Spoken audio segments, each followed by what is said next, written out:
Halo, apa kabar sahabat inspiratifku? Berjumpa kembali di Cermat Channel yang keren beken. Bersama saya Saddam Hussein. Pada kesempatan perjumpaan kita kali ini, saya akan mengkisahkan tentang demi taraf hidup mewah, menjalin kawin kontrak.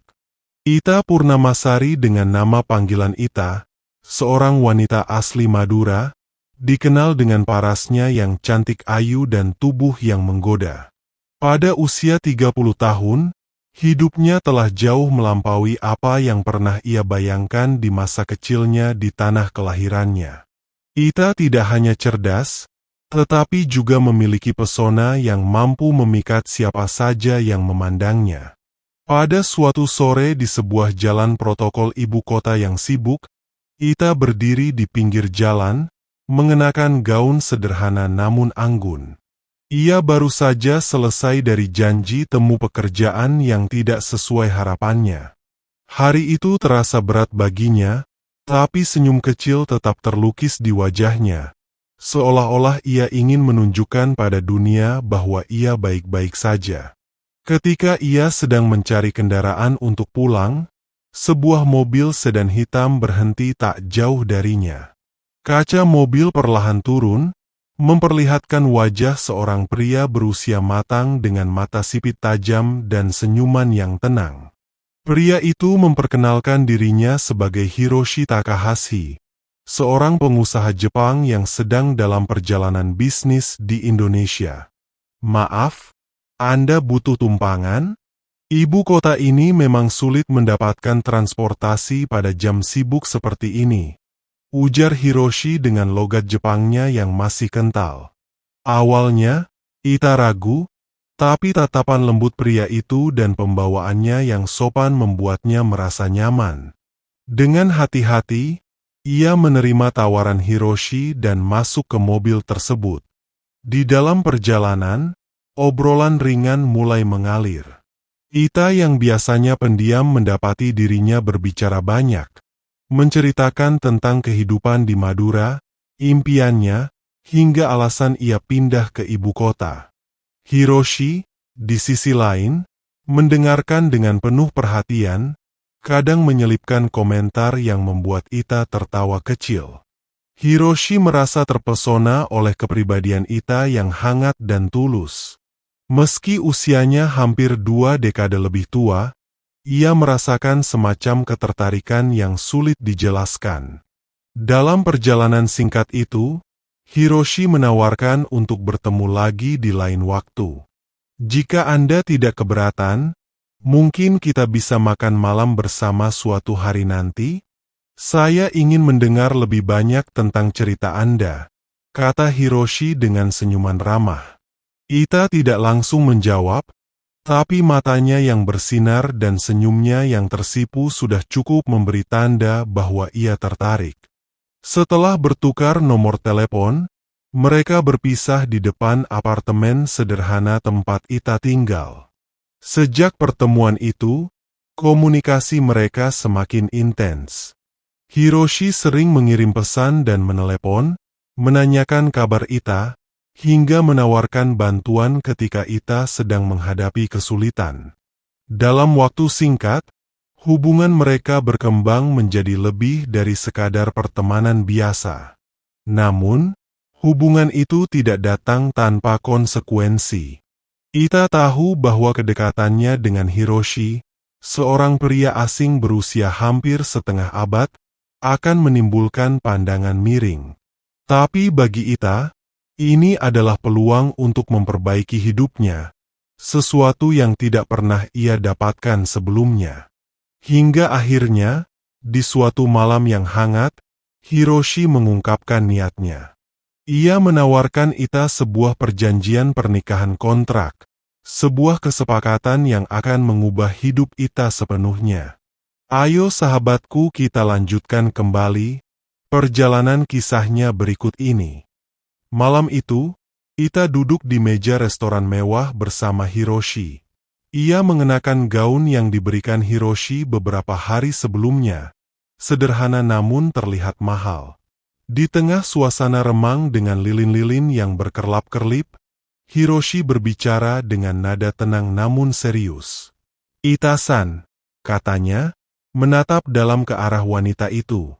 "Saya sangat menghargai kehadiranmu dalam hidup saya. Selama ini, hidup saya hanya diisi pekerjaan dan kesendirian. Tapi sejak bertemu denganmu, saya merasa ada harapan baru." Ita mendengarkan dengan hati yang campur aduk. Di satu sisi, ia merasa tersanjung oleh perhatian Hiroshi. Namun, di sisi lain, ia masih tidak mengerti sepenuhnya apa yang diinginkan pria itu. "Namun," lanjut Hiroshi, "situasi saya cukup rumit. Saya tidak bisa menikah dengan cara biasa. Ada banyak hal yang harus saya lindungi, termasuk bisnis dan reputasi saya. Jadi, saya ingin menawarkan sesuatu kepadamu." Ita terdiam, menunggu dengan rasa penasaran. "Saya ingin kita menikah, tetapi dengan perjanjian kontrak. Ini hanya akan berlangsung selama 2 tahun. Selama waktu itu, saya akan memberimu kehidupan yang layak, mendukung impianmu, dan memastikan masa depanmu lebih baik. Setelah itu, kita bisa berpisah dengan cara yang baik." Hati Ita berdegup kencang. Tawaran itu terdengar seperti mimpi yang tidak pernah ia bayangkan. Menikah dengan pria kaya, tinggal di lingkungan mewah, dan mendapatkan kepastian masa depan. Tapi di balik semua itu, ada dilema yang mengusik batinnya. "Apa yang Anda harapkan dari saya dalam perjanjian ini?" tanya Ita dengan suara pelan. Hiroshi tersenyum, seolah sudah menebak pertanyaan itu. "Yang saya harapkan hanya kebersamaan. Saya ingin ada seseorang yang bisa saya ajak bicara, berbagi waktu, dan mendukung saya. Tidak lebih." Malam itu, Ita kembali ke apartemennya dengan pikiran yang berkecamuk. Tawaran Hiroshi terus berputar di benaknya. Ia memikirkan kehidupannya saat ini, pekerjaan yang tidak stabil, beban ekonomi keluarga di kampung halaman, dan impiannya untuk hidup lebih baik. Hiroshi menawarkan jalan keluar yang mungkin tidak akan pernah datang lagi. Beberapa hari berlalu, dan Ita akhirnya memutuskan untuk menerima tawaran itu. Dengan berat hati, ia meninggalkan pekerjaannya yang tidak memberinya banyak harapan dan mempersiapkan diri untuk memasuki kehidupan baru bersama Hiroshi. Pernikahan mereka berlangsung secara sederhana di salah satu gedung kedutaan Jepang di Jakarta. Tidak ada pesta besar, hanya sebuah upacara resmi dengan saksi dari pihak Hiroshi. Meski begitu, Hiroshi memperlakukan Ita dengan penuh hormat.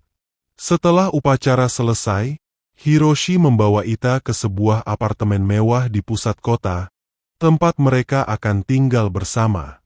Hari-hari pertama pernikahan mereka berjalan dengan canggung. Ita harus beradaptasi dengan gaya hidup baru, sementara Hiroshi yang sibuk dengan pekerjaannya sering pulang larut malam. Namun, di balik kesibukan itu, Hiroshi selalu menyempatkan waktu untuk Ita, memastikan bahwa ia merasa nyaman dan dihargai. Seiring waktu, Ita mulai menikmati kehidupannya yang baru. Hiroshi memenuhi semua kebutuhannya, bahkan membiayai kursus yang selama ini Ita impikan, kursus memasak dan bahasa Jepang. Bagi Hiroshi, itu adalah cara untuk membuat Ita merasa lebih mandiri. Namun, di tengah semua kemewahan itu, Ita mulai merasa ada sesuatu yang ganjil. Hiroshi selalu menjaga jarak emosional, seolah ada dinding tak kasat mata yang memisahkan mereka. Ita mencoba memahami, tapi ia tahu bahwa pernikahan ini hanyalah perjanjian, bukan hubungan yang didasari cinta sejati. Meski begitu, Ita tidak bisa mengelak dari kenyataan bahwa ia mulai merasa nyaman berada di dekat Hiroshi.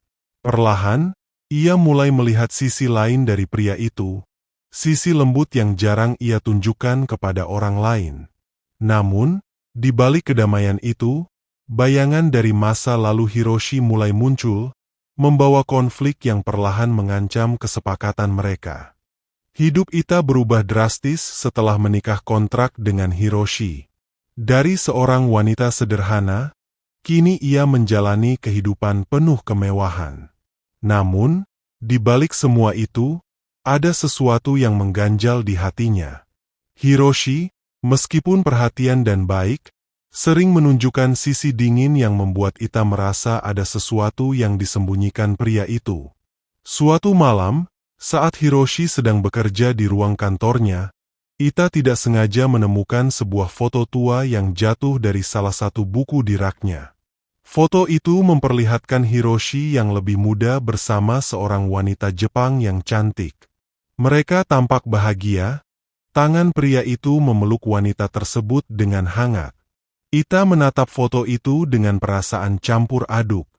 Siapakah wanita itu? Dan apa hubungannya dengan kehidupan Hiroshi sekarang? Keesokan harinya, Ita mencoba bertanya dengan nada santai, seolah-olah ia tidak terlalu peduli. Hiroshi-san, saya menemukan foto di rak tadi malam. Itu siapa ya? Wanita di foto itu. Wajah Hiroshi berubah seketika. Senyum yang biasanya hangat kini memudar, digantikan oleh ekspresi serius. Ia terdiam beberapa saat sebelum menjawab dengan nada berat. Dia adalah Yukiko, istri saya dulu, jawab Hiroshi pelan. Ita merasa jantungnya berdetak lebih cepat. Dulu? Apa maksudnya? Hiroshi menarik napas panjang. Dia meninggal 7 tahun lalu dalam kecelakaan mobil. Sejak saat itu, hidup saya berubah. Saya kehilangan semangat untuk menjalin hubungan serius lagi. Kata-kata Hiroshi menggema di kepala Ita. Ia memahami rasa kehilangan yang mungkin masih membekas di hati pria itu. Namun, ia juga tidak bisa mengabaikan perasaan cemburu yang tiba-tiba muncul. Meskipun pernikahan mereka hanyalah kontrak, Ita menyadari bahwa ia mulai menginginkan sesuatu yang lebih dari sekadar kesepakatan. Beberapa minggu berlalu, dan hubungan mereka tetap seperti biasa. Namun, Ita mulai memperhatikan sesuatu yang aneh. Hiroshi sering mendapat telepon larut malam dan berbicara dengan nada tegang dalam bahasa Jepang yang sulit dimengerti Ita. Setiap kali ia selesai menelepon, Hiroshi terlihat gelisah dan tampak memikirkan sesuatu yang berat. Pada suatu malam, rasa penasaran Ita memuncak. Ia memutuskan untuk diam-diam mengintip isi dokumen-dokumen Hiroshi di kantornya. Saat itulah ia menemukan sesuatu yang mengejutkan. Sebuah surat berkop perusahaan besar di Jepang yang menyebutkan nama Yukiko. Surat itu bukan hanya mengungkapkan fakta bahwa Yukiko dulunya adalah istri Hiroshi, tetapi juga bahwa ia memiliki hubungan dengan perusahaan besar milik keluarga Yukiko. Hiroshi ternyata tidak sekadar seorang pengusaha biasa. Ia adalah pewaris dari salah satu perusahaan ternama di Jepang. Namun, setelah kematian Yukiko, ia meninggalkan semua itu dan memilih menjalani hidup yang lebih sederhana di Indonesia. Ita menyimpan rahasia itu, tetapi ia tidak bisa berhenti memikirkan bagaimana semua ini akan memengaruhi hubungan mereka. Hiroshi mungkin terlihat tenang di luar, tetapi Ita tahu bahwa pria itu menyimpan beban masa lalu yang berat. Pertemuan tak terduga. Ketegangan memuncak ketika suatu hari, Hiroshi mengajak Ita untuk menghadiri acara resmi di kedutaan Jepang. Ia memberitahu Ita bahwa ini hanya bagian dari tugasnya sebagai pengusaha, tetapi Ita merasa ada sesuatu yang lebih dari sekadar acara formal. Di acara tersebut, Ita bertemu dengan seorang wanita Jepang berusia sekitar 40-an yang memperkenalkan dirinya sebagai Akiko, saudara sepupu Yukiko. Akiko menatap Ita dengan sorotan mata tajam, seolah-olah sedang menilai dirinya. "Jadi, Anda istri baru Hiroshi-san?" tanya Akiko dengan senyum yang sulit ditebak maknanya. Ita tersenyum gugup. "Ya, kami baru menikah beberapa bulan lalu." Akiko hanya mengangguk kecil, tetapi nada bicaranya berikutnya terasa menusuk. "Semoga Anda tahu, Hiroshi-san bukan pria yang mudah melupakan masa lalunya. Banyak hal yang masih menghantuinya, terutama mengenai Yukiko. Saya harap Anda bisa menerima itu. Kata-kata Akiko membuat Ita semakin yakin bahwa Hiroshi masih terikat dengan bayangan Yukiko. Pertemuan dengan Akiko juga membuka pintu menuju konflik baru yang mungkin akan mengguncang pernikahan kontrak mereka. Di perjalanan pulang, Ita mencoba bertanya langsung pada Hiroshi. Kenapa Akiko terlihat sangat menyelidiki saya? Apa ada sesuatu yang belum Anda ceritakan? Hiroshi hanya menatap Ita sejenak sebelum menjawab dengan nada yang hampir tidak terdengar. Ada hal-hal yang lebih baik kamu tidak tahu, Ita. Semuanya demi kebaikan kita berdua. Jawaban itu membuat Ita semakin penasaran, tapi ia memilih untuk diam. Ia tahu, ada sesuatu yang besar di balik semua ini, dan ia bersumpah akan mencari tahu apa sebenarnya yang Hiroshi sembunyikan darinya. Ayo sahabat inspiratifku, kita simak kembali kelanjutan kisahnya yang begitu menegangkan ini, sebagai berikut. Malam itu, Ita tidak bisa tidur. Kata-kata Hiroshi terus terngiang di kepalanya, semakin menambah kecurigaannya. Ada hal-hal yang lebih baik kamu tidak tahu. Apa maksudnya? Apa yang sebenarnya disembunyikan pria itu darinya? Hari berikutnya, Ita memutuskan untuk menyelidiki sendiri. Ia teringat sebuah laci di ruang kerja Hiroshi yang selalu terkunci. Ita tahu, jika ada jawaban, mungkin ada di dalam sana. Setelah memastikan Hiroshi sedang keluar untuk pertemuan, Ita mulai mencari kunci laci tersebut. Setelah beberapa saat, ia menemukannya di dalam salah satu laci meja. Dengan tangan gemetar, Ita membuka laci yang terkunci. Di dalamnya, ia menemukan sejumlah dokumen, foto-foto lama, dan sebuah surat. Surat itu menarik perhatiannya karena ada tulisan tangan Hiroshi di amplopnya.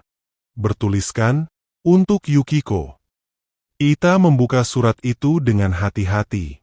Isinya adalah ungkapan cinta Hiroshi kepada Yukiko, yang ditulis sebelum mereka menikah. Namun, yang mengejutkan Ita bukanlah isi surat itu, melainkan sebuah catatan tambahan di bagian bawah yang ditulis setelah kematian Yukiko. Yukiko, aku tahu aku gagal melindungimu. Kematianmu bukan kecelakaan, itu semua adalah akibat dari keegoisanku yang membawa kita ke dalam konflik keluarga ini. Aku berjanji akan menjauh dari semua itu, tapi bayang-bayang masa lalu terus menghantui. Maafkan aku. Jantung Ita berdegup kencang. Kematian Yukiko bukan kecelakaan? Apa yang sebenarnya terjadi? Malam harinya, Hiroshi pulang dalam keadaan lelah, tetapi ia segera menyadari perubahan sikap Ita. Wanita itu terlihat gugup dan canggung, seolah-olah sedang menyembunyikan sesuatu. Ada yang ingin kamu katakan? Tanya Hiroshi, menatap Ita dengan sorot mata tajam. Ita ragu sejenak, tetapi akhirnya memberanikan diri. Hiroshi-san, saya menemukan suratmu untuk Yukiko. Hiroshi terdiam. Ia memandang Ita dengan ekspresi campuran antara marah dan sedih. Kamu tidak seharusnya membuka hal-hal yang bukan urusanmu. Tapi saya istrimu, meskipun hanya dalam perjanjian. Saya berhak tahu apa yang sebenarnya terjadi, balas Ita dengan suara gemetar. Kamu menulis bahwa kematian Yukiko bukan kecelakaan. Apa maksudnya? Apakah ada hubungannya dengan keluarga atau bisnismu? Hiroshi menghela napas panjang, lalu duduk di sofa dengan wajah yang terlihat lebih tua dari biasanya. Baiklah, jika kamu ingin tahu, aku akan memberitahumu.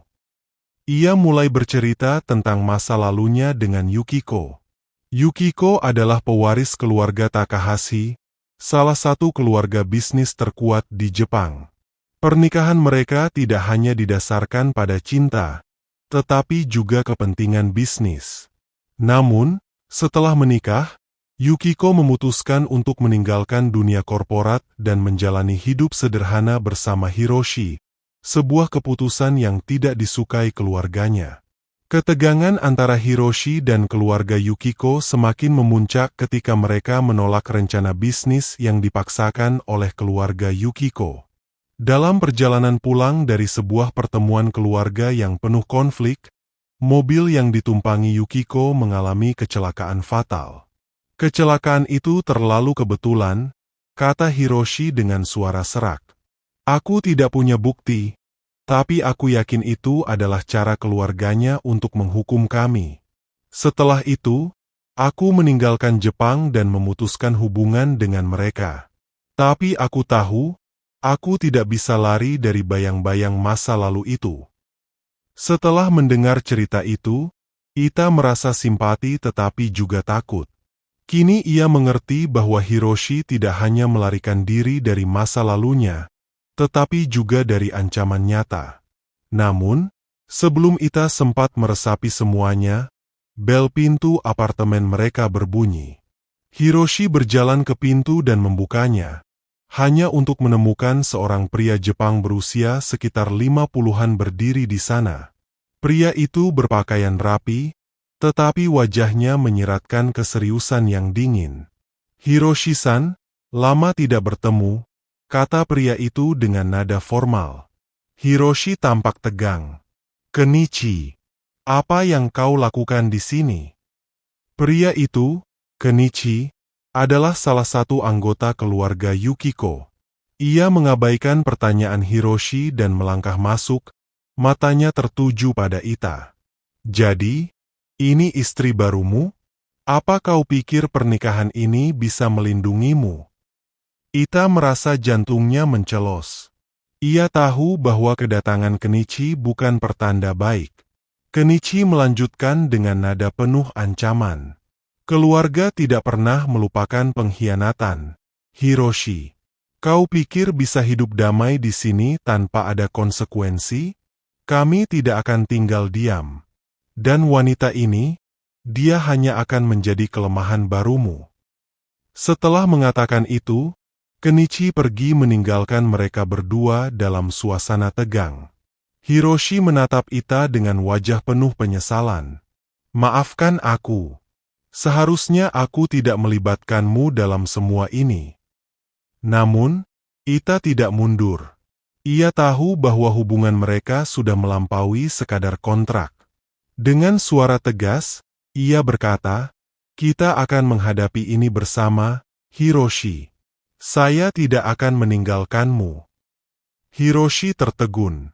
Untuk pertama kalinya, ia melihat keberanian dalam diri Ita yang membuatnya merasa tidak sendiri.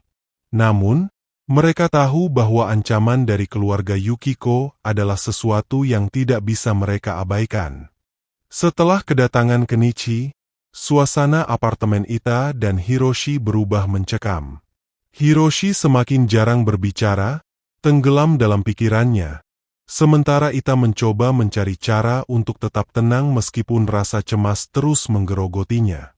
Pagi itu, Hiroshi memutuskan untuk membuka percakapan. Di ruang makan yang hening, ia berkata dengan nada serius, "Ita, aku harus pergi ke Jepang untuk menyelesaikan ini." Ita terkejut. Apa maksudmu? Pergi ke Jepang? Bukankah itu berbahaya? Hiroshi mengangguk pelan. Kenichi tidak datang untuk bermain-main. Jika aku tidak mengambil tindakan sekarang, mereka akan terus mengejarku, dan aku tidak mau kamu terlibat lebih jauh. Ita merasakan dadanya sesak. Selama ini, ia tahu Hiroshi adalah pria yang berusaha melindungi dirinya dari bayang-bayang masa lalu, tetapi keputusan untuk kembali ke Jepang terasa seperti menyerahkan diri ke dalam bahaya. Aku ikut denganmu, kata Ita tiba-tiba. Hiroshi memandangnya, terkejut. Tidak, Ita. Ini terlalu berbahaya. Mereka mungkin akan menyakitimu untuk menekan aku. Namun, Ita menggeleng tegas. Aku sudah menjadi bagian dari hidupmu sekarang, Hiroshi. Aku tidak akan membiarkanmu menghadapi ini sendirian. Melihat tekad Ita, Hiroshi akhirnya menyerah. Baiklah. Tapi kita harus berhati-hati. Aku akan memastikan semua sudah dipersiapkan dengan matang sebelum kita berangkat. Kembali ke Jepang. 2 minggu kemudian, mereka tiba di Tokyo. Hiroshi membawa Ita ke sebuah hotel mewah di distrik Ginza, tetapi suasananya tetap tegang. Setiap langkah yang mereka ambil terasa diawasi. Hiroshi mengatur pertemuan dengan seorang pengacara terpercaya yang dulu bekerja untuknya saat ia masih aktif dalam perusahaan keluarga Yukiko. Pria itu, Nakamura-san, adalah satu-satunya orang yang Hiroshi percaya untuk memberikan informasi tentang apa yang sebenarnya terjadi di balik kematian Yukiko dan ancaman yang sedang mereka hadapi. Dalam pertemuan di sebuah kafe kecil, Nakamura-san mengungkapkan sesuatu yang mengejutkan. Hiroshi-san, kematian Yukiko bukan sekadar balas dendam. Itu adalah bagian dari upaya keluarga untuk mengambil alih kendali penuh atas perusahaan. Mereka menganggap Yukiko sebagai penghalang karena ia menolak kebijakan bisnis yang merugikan banyak pihak, dan kamu menjadi target berikutnya karena menentang mereka. Hiroshi mengepalkan tangannya. Jadi mereka tidak hanya mengorbankan Yukiko, tetapi juga menghancurkan semua yang ia perjuangkan. Nakamura-san mengangguk. Dan sekarang, dengan keberadaan Ita-san, mereka melihat ini sebagai kesempatan untuk memanipulasimu.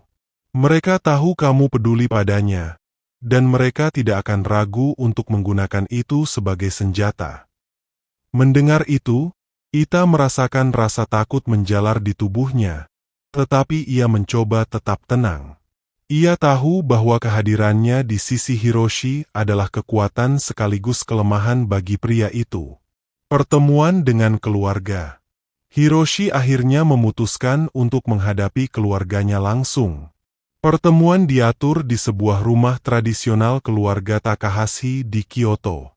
Hari itu, Ita berdiri di sisi Hiroshi, mengenakan kimono sederhana yang dipilih Hiroshi untuk menunjukkan rasa hormat mereka.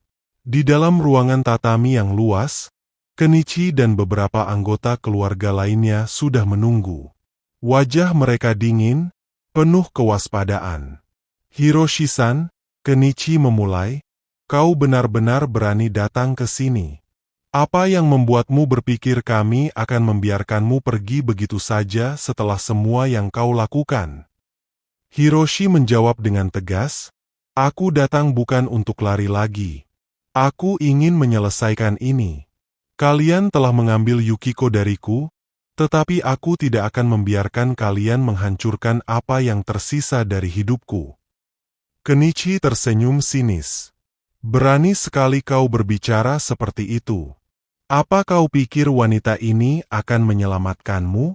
Dia hanya pengalih perhatian sementara.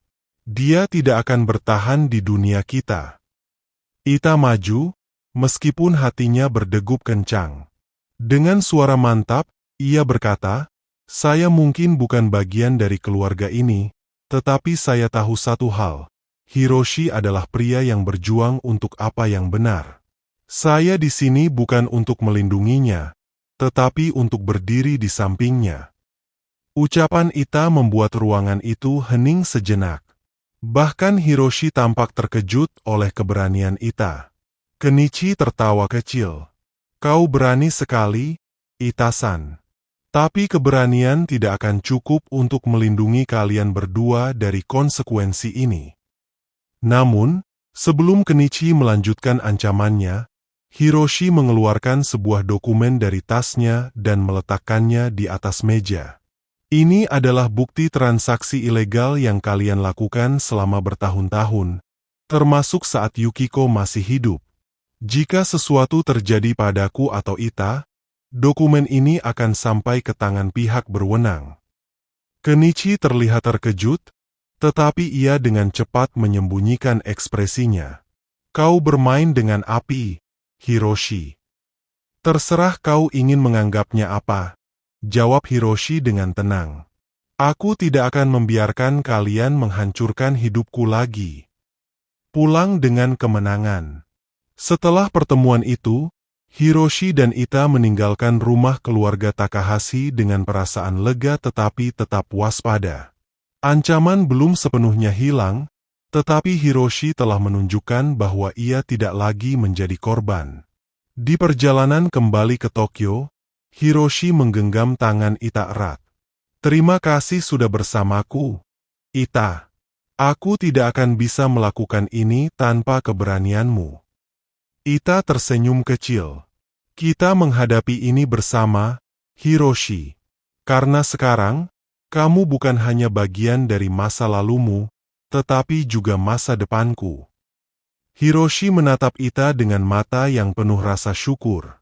Untuk pertama kalinya dalam waktu yang lama, ia merasa menemukan kedamaian. Setelah pertemuan yang tegang di Kyoto, Hiroshi dan Ita kembali ke Tokyo.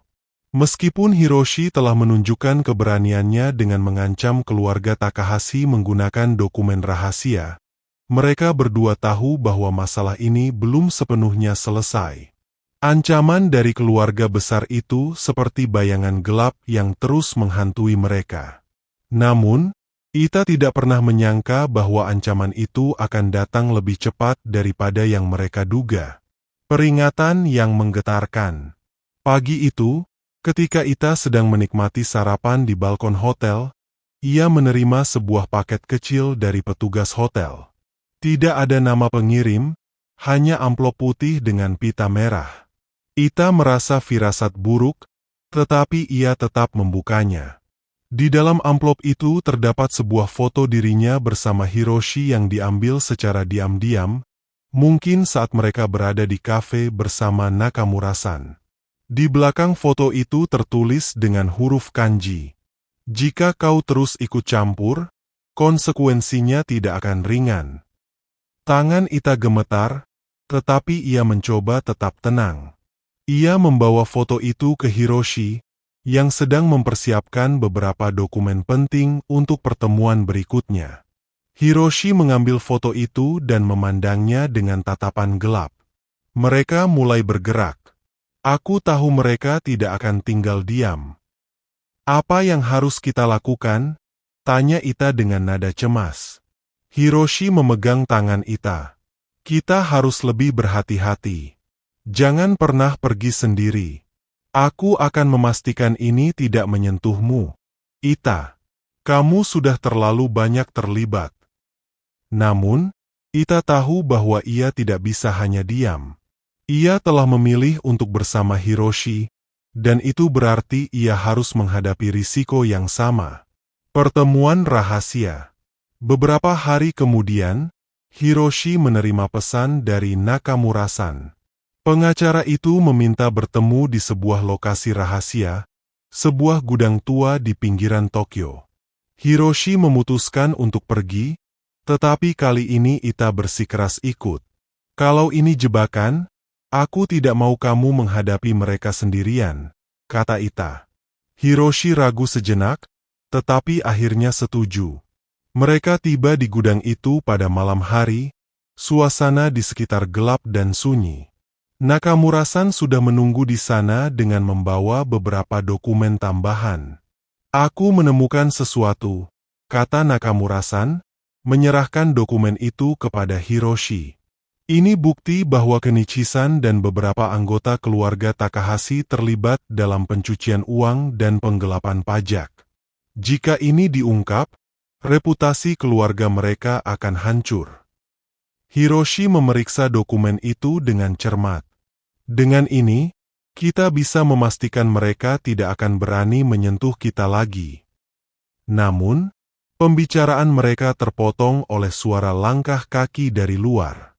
Ita segera merasakan firasat buruk, dan Hiroshi langsung menyuruhnya berlindung di balik salah satu peti besar di gudang. Pintu gudang terbuka, dan beberapa pria berbadan besar masuk. Mereka tampak seperti pengawal profesional, kemungkinan dikirim oleh Kenichi. Hiroshi-san, salah satu dari mereka berbicara dengan nada dingin. Kau pikir bisa lolos begitu saja setelah apa yang kau lakukan? Hiroshi berdiri tenang di depan mereka. Aku sudah punya cukup bukti untuk menghancurkan kalian. Jika kalian berani menyentuhku, dokumen ini akan sampai ke polisi. Namun, pria itu tersenyum sinis. Kami tidak butuh menyentuhmu. Kami hanya butuh memastikan wanita itu tidak ada lagi dalam hidupmu. Seketika itu juga, Ita merasakan bahaya mendekat. Ia mencoba tetap tenang di tempat persembunyiannya. Tetapi Hiroshi sudah tahu apa yang mereka rencanakan. Jangan berani menyentuhnya, seru Hiroshi dengan nada tegas. Sebelum pria-pria itu bisa bergerak lebih jauh, terdengar suara sirene dari kejauhan. Nakamura-san ternyata sudah menghubungi polisi sebelum pertemuan itu, memastikan bahwa mereka memiliki perlindungan. Melihat situasi tidak menguntungkan, para pria itu mundur. Namun, sebelum pergi, mereka memberikan peringatan terakhir. Ini belum berakhir, Hiroshi-san. Kau akan menyesal telah melawan kami. Tekad untuk melawan. Setelah kejadian itu, Hiroshi semakin yakin bahwa ia tidak bisa terus hidup dalam ketakutan. Ia memutuskan untuk mengambil langkah lebih besar, membawa bukti yang mereka miliki ke pihak berwenang Jepang. Aku akan mengakhiri ini, Ita, katanya dengan tegas. Jika mereka tidak dihentikan sekarang, mereka akan terus menyakiti orang-orang yang tidak bersalah. Ita merasa bangga dengan keputusan Hiroshi, tetapi ia juga tahu bahwa keputusan ini akan membawa risiko besar. Kenichi dan keluarganya tidak akan tinggal diam jika reputasi mereka hancur. Namun, Ita tidak mundur. Dengan keberanian yang ia miliki, ia berkata, "Aku akan bersamamu sampai akhir, Hiroshi. Apapun yang terjadi, kita akan menghadapi ini bersama."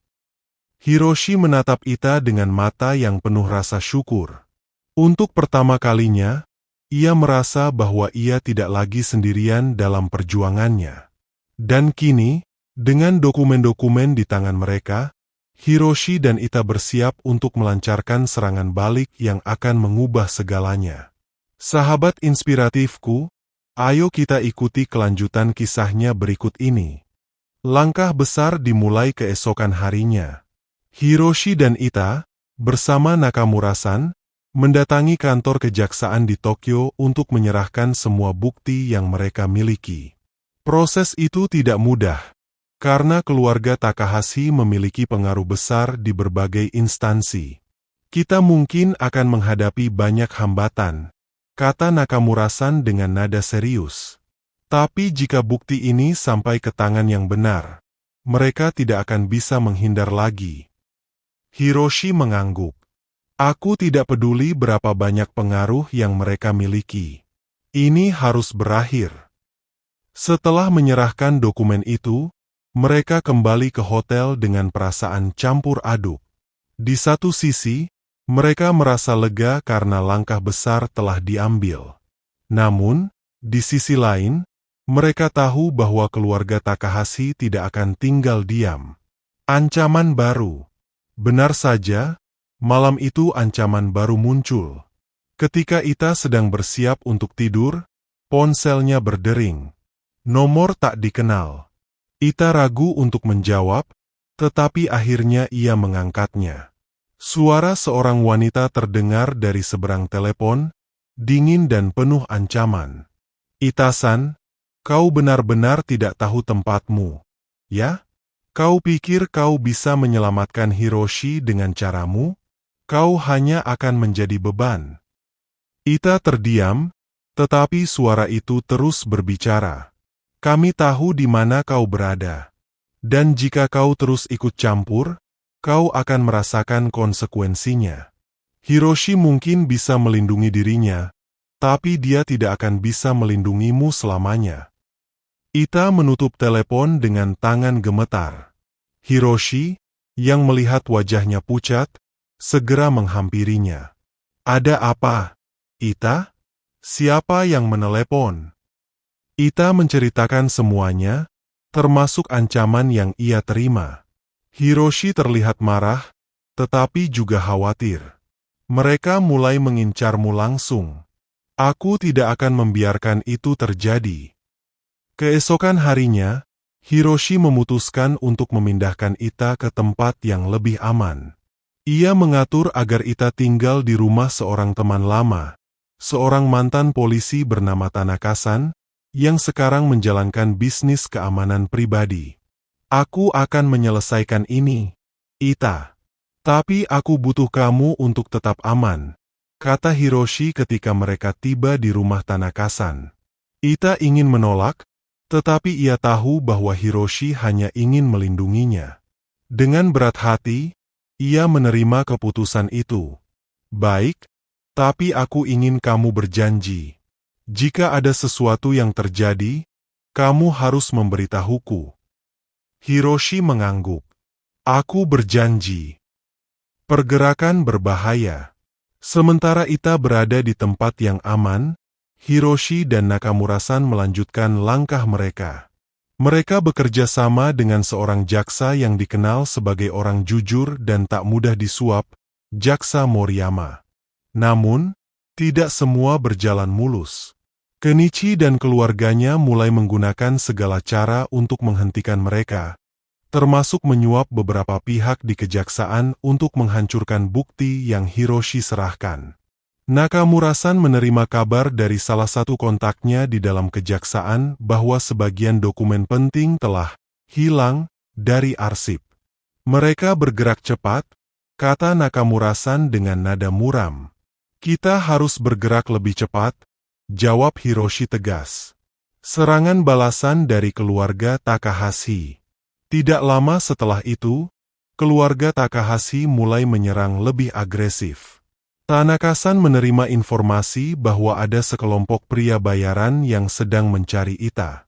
Ia segera memperketat pengamanan di rumahnya dan meminta Ita untuk tidak keluar sama sekali. Namun, Ita tidak bisa tinggal diam. Ia merasa bahwa hanya duduk dan menunggu adalah cara yang salah. Dengan bantuan Tanaka-san, Ita mulai menghubungi beberapa media lokal untuk membocorkan informasi tentang skandal keluarga Takahashi. Aku tidak bisa hanya bergantung pada Hiroshi. Jika semakin banyak orang tahu tentang kebenaran ini, mereka tidak akan bisa menyembunyikan apa yang telah mereka lakukan, ujar Ita dengan penuh semangat. Tanaka-san awalnya ragu, tetapi akhirnya setuju membantu Ita. Mereka mengatur pertemuan dengan seorang jurnalis investigasi terpercaya, dan Ita mulai menceritakan semua yang ia tahu. Sementara itu, Hiroshi dan Nakamura-san berhasil mengumpulkan bukti tambahan dari sumber-sumber terpercaya. Mereka tahu bahwa waktunya semakin sempit, karena keluarga Takahashi mulai kehilangan kesabaran. Pada malam yang sama, Hiroshi menerima pesan dari Kenichi. Pesan itu berisi undangan untuk bertemu di sebuah lokasi terpencil di pinggiran kota. Kenichi menyebut pertemuan itu sebagai kesempatan terakhir untuk menyelesaikan ini tanpa darah. Aku tahu ini jebakan, kata Hiroshi kepada Nakamura-san. Tapi kau tidak punya pilihan, jawab Nakamura-san. Jika kau tidak datang, mereka mungkin akan menyerang Ita.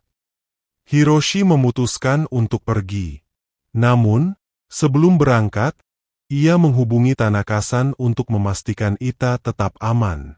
Ia juga meminta Nakamura-san untuk membawa salinan bukti terakhir sebagai jaminan jika sesuatu terjadi padanya. Di lokasi pertemuan, Hiroshi berhadapan langsung dengan Kenichi dan beberapa pria bayaran. Suasana tegang, dan pembicaraan mereka dengan cepat berubah menjadi ancaman terbuka. Kau benar-benar membuat kesalahan besar, Hiroshi, kata Kenichi dengan nada penuh kebencian. Aku memberi kau kesempatan untuk pergi, tapi kau memilih perang. Hiroshi tidak mundur. Ini bukan perang, Kenichi.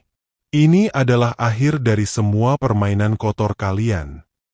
Ketika konfrontasi itu semakin memanas, Sirene polisi terdengar dari kejauhan. Hiroshi tersenyum kecil. Ia sudah memberitahu Jaksa Moriyama tentang pertemuan ini, memastikan bahwa pihak berwenang datang untuk menangkap Kenichi dan anak buahnya.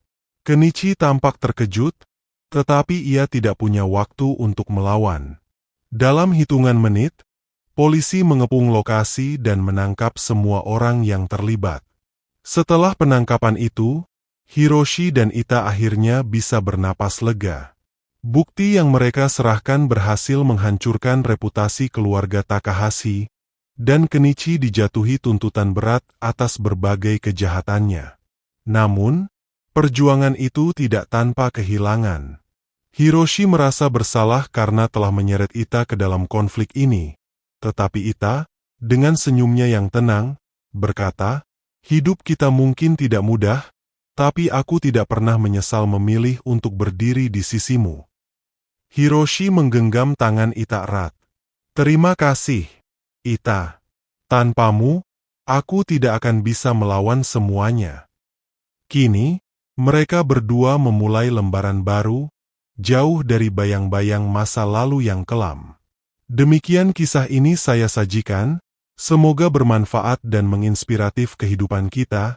Atas perhatian dan dukungannya, saya ucapkan terima kasih. Saya Saddam Hussein mohon pamit undur diri, dan sampai berjumpa kembali di channel yang keren beken inspiratif ini. Wassalamualaikum warahmatullahi wabarakatuh.